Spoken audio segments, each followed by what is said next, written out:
Si tu as tendance à te décrire comme étant une femme cartésienne et pourtant tu sens que ton intuition est extrêmement développée, que tu as tendance à suivre les élans de ton corps, les énergies qui traversent ton corps pour prendre des décisions, eh bien cette capsule inspiration est pour toi parce qu'ici je vais te partager comment embrasser ta puissance féminine pour aider le monde. Mais avant, si tu me découvres pour la première fois, bienvenue sur ma chaîne, bienvenue sur les capsules inspiration. Je suis Henriette Ndaka, la fondatrice de Rebelle Créative. Et dans ces capsules, eh bien, je t'aide à créer la vie et l'entreprise que toi, tu veux vraiment. Mais donc, je t'invite tout de suite à t'abonner à ma chaîne. Comme ça, tu recevras les notifications pour mes prochaines capsules. J'en publie des nouvelles toutes les semaines. Donc, maintenant que les introductions sont faites, le contenu aujourd'hui, on parle donc de cette puissance féminine, embrasser ton pouvoir féminin. Et je sais que souvent, la raison pour laquelle, en fait, beaucoup de mes clientes ont du mal à reconnaître leur pouvoir féminin. Donc, qu'est-ce que j'entends par pouvoir féminin? Donc souvent quand je parle de pouvoir féminin, c'est un petit peu l'inverse de ce qu'on appellerait justement un esprit cartésien, la logique. Tu vas faire une liste de colonnes, prendre tes décisions en calculant ok, les pour et les contre et ensuite prendre une décision.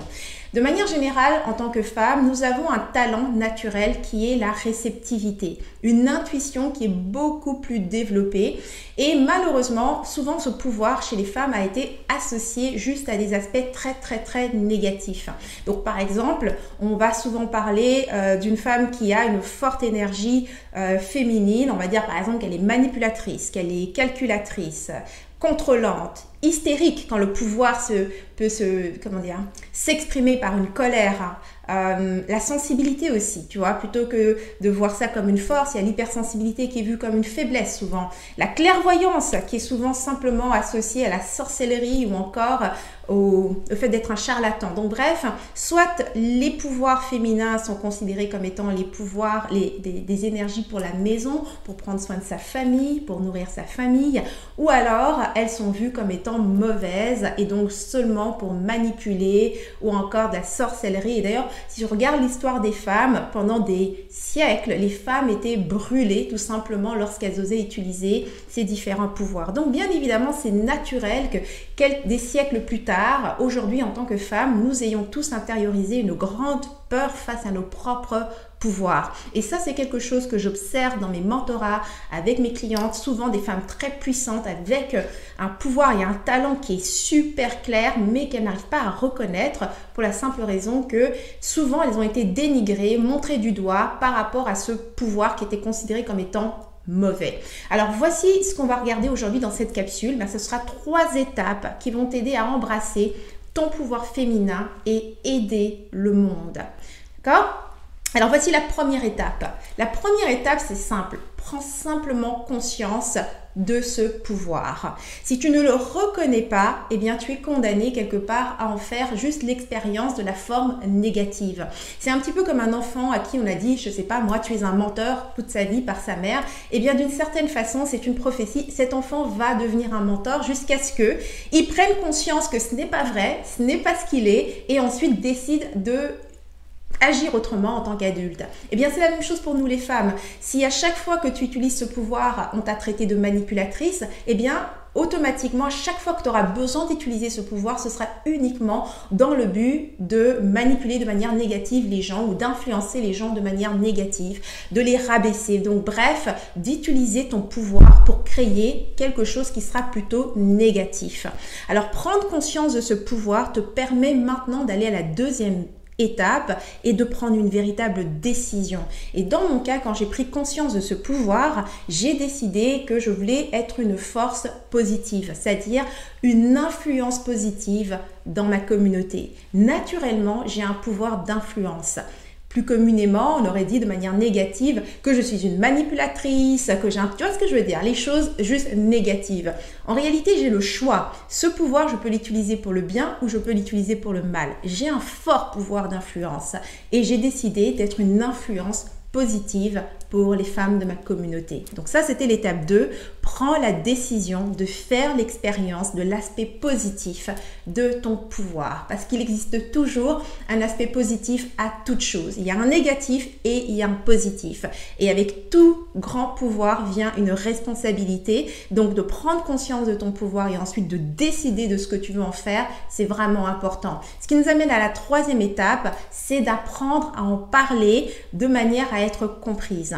Tu vois souvent, et ça je peux le voir souvent dans tous les milieux de la spiritualité où justement on est très ésotérique, tu vas voir des femmes qui ont vraiment assumé leur pouvoir, mais la manière dont elles parlent, elles sont simplement incompréhensibles pour la majorité des gens. Donc à part une tout petit groupe de personnes qui lisent les mêmes choses qu'elles, qui font les mêmes choses qu'elles, la majorité des gens ne peuvent pas comprendre ce que tu dis et ce que tu parles, et même plus que ça, quand ce n'est pas exprimé de manière à être compris, eh bien à ce moment-là, les personnes ne peuvent même pas valoriser ce que tu apportes.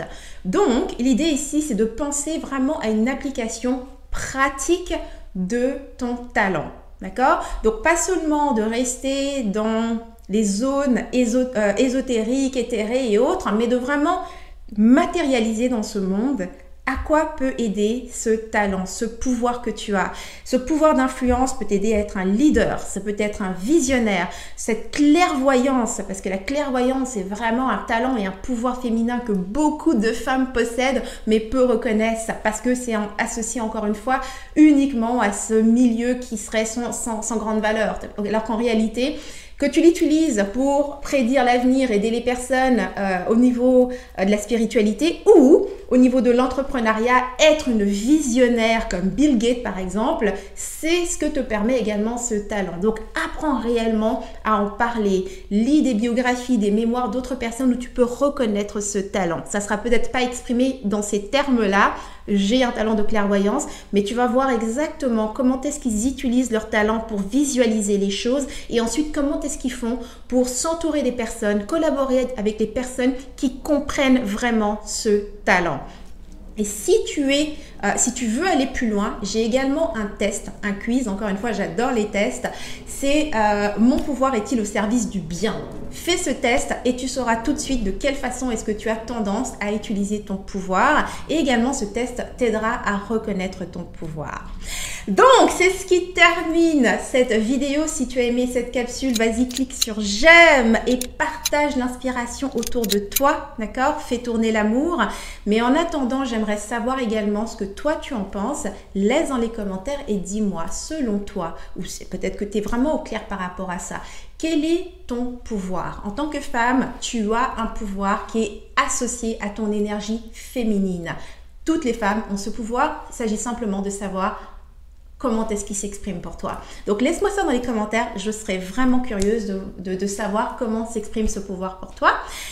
Et donc, c'est ce qui termine cette vidéo. Si tu veux d'autres inspirations comme celle-ci, rejoins-moi sur mon site rebellecreative.com. C'est là que tu vas retrouver le test, mais également une tonne d'autres inspirations, des ateliers gratuits. Mais c'est aussi là que tu vas pouvoir t'inscrire et rejoindre ma communauté de Rebelle Créative et ainsi recevoir mes inspirations, mes invitations pour mes ateliers et événements que j'offre directement par mail. Donc, encore une fois, merci d'avoir regardé cette vidéo. C'était Henriette Ndaka. Je te vois dans une prochaine inspiration. Et d'ici là, n'oublie surtout pas, agis comme une rebelle créative. Tu vis à fond, sans culpabiliser, sans complexe et bien sûr, sans stress. À très bientôt. Mouah.